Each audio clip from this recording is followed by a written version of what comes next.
So today mga Edu Hours, it's another day. It's another life. And it's another na vlog na naman ang gagawin na naman natin today, no? And today, no? Kaka-open ko lang talaga ng Facebook kasi nasira yung cellphone ko. Phone, ano na? Isang buwan ka lang sa akin, sira ka na. Ano ba yan? Open ko ng Facebook. Meron ako napansin na trending na umabot siya ng 454,000 views. Galing yung kay John Razote. 23 hours ago in-upload. At napansin ko, itong ang lalaki, nagpagawa. Tapos pinindot lang daw ng 3 seconds. Gawa na. Tapos 300 yung singil. Ewan ko, no? Siguro panoorin na lang natin. Pero bago tayo magsimula, no? Click mo muna yung subscribe button dyan. Para maging isa ka ng Edu Hours. Bago tayo magsimula, mag-i-intro muna tayo. Nag-intro na pala ako. Cue my intro.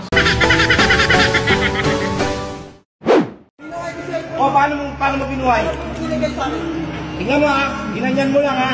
Magising, oo. Anong ginawa mo doon? Walang 10 segundo. Volume up, saka power, siyempre. Ginanon mo nga, ginanon mo. Babayaran mo ng 300 doon? Halika, punta tayo sa barangay, halika. Para paliwanag mo, babayaran kita kahit 1,000. Binigay mo sa kaya nga. Patay, di ba? Babayaran nga kita sa barangay. Patay. Tapos pinuhay ko, ayaw mo bayad.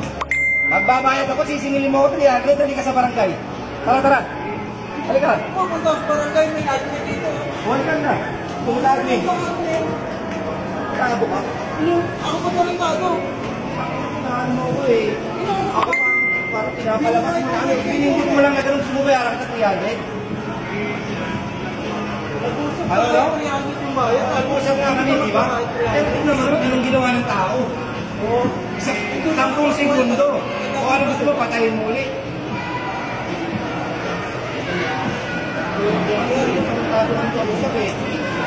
Maayos kang kausap. Hindi mo dapat kinakausap ng ganun. Parang napakalaki ng utang wala kang nang ginawa, 3 segundo lang ginawa mo. Kahit sa mutin yan, 3 segundo, nag-on, babayaran kita 300. May pinindot lang siya. Ano? Hindi makandarawan yun. Tapos kung kausapin ako, parang may ano ko. Hindi ka sa barangay. O sa muto. Admin na lang kayo. Bakit mo ka, babayaran mo. Bakit ko sa admin?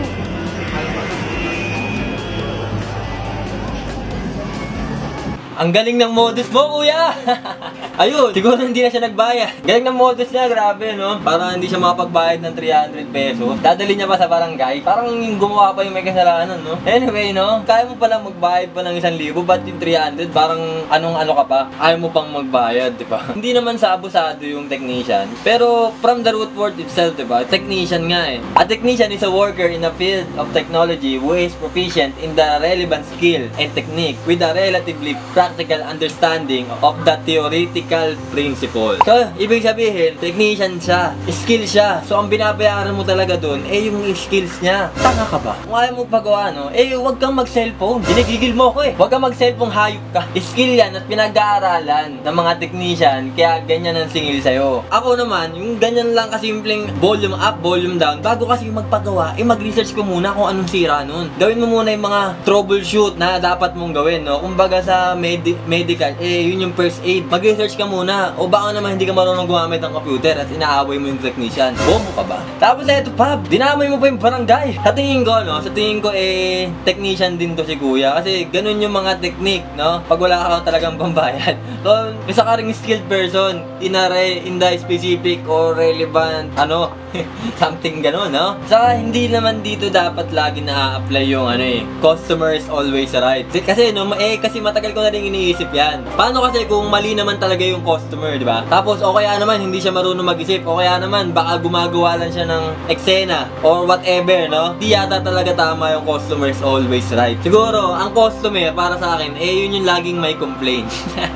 Merong customer na type na parang hyperactive customer, kumbaga. As in, habit nila yung mag-complain and the most of the time, wala na sila sa lugar. Kaya para sa akin, hindi na ako naniniwala. Kasi kapag talagang bastos na yung customer na yan, kailangan mo na lumaban. Pero huwag kang lalaban pag empleyado ka. Lalaban ka pag boss ka. Pag ikaw yung may-ari. Kasi matatanggal ka, magkakatatanggalan ka ng trabaho. Hindi laging tama ang customer, no? Pero most of the time, lagi natin silang sinusunod. Kaya kapag meron kayo na encounter na ganyan, pagbigyan nyo na lang, pagmukayin nyo na lang tanga siya. Diba? Kasi siya naman yung nagmumukhang tanga, hindi naman tayo. Di ba?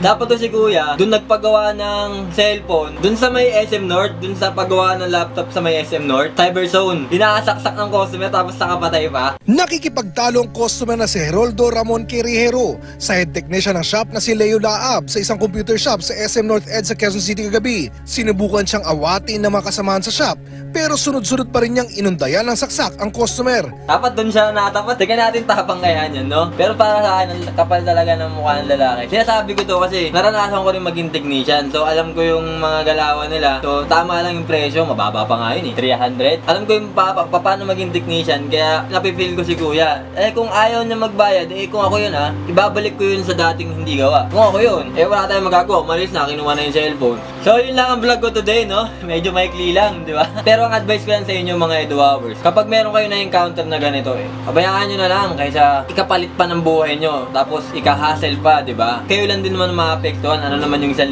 ano naman yung 2,000, 500, di ba? Ano naman yung ganong kakunting halaga kung buhay mo lang din naman yung kapalit. Kaya pabayaan mo lang. Kasi pag pinalala mo pa, baka kung ano pang mangyari sa'yo, maging masaksak ka pa, katulad dun sa SM North, di ba? Kung pwedeng ilibre na lang. Mga ganitong customer, yung tipong gigil na gigil, no? Alagaan natin yung buhay natin kasi ang buhay natin isa lang. Kaya mahalin natin. Kung hanggat maaari, ilayo sa aksidente. Ilayo natin sa sarili natin sa mga ganitong tao, no? Ito yung mga tao na hindi mo alam kung anong pwedeng gawin, Yung makita mo yung mukha niya, gigil na gigil din mo.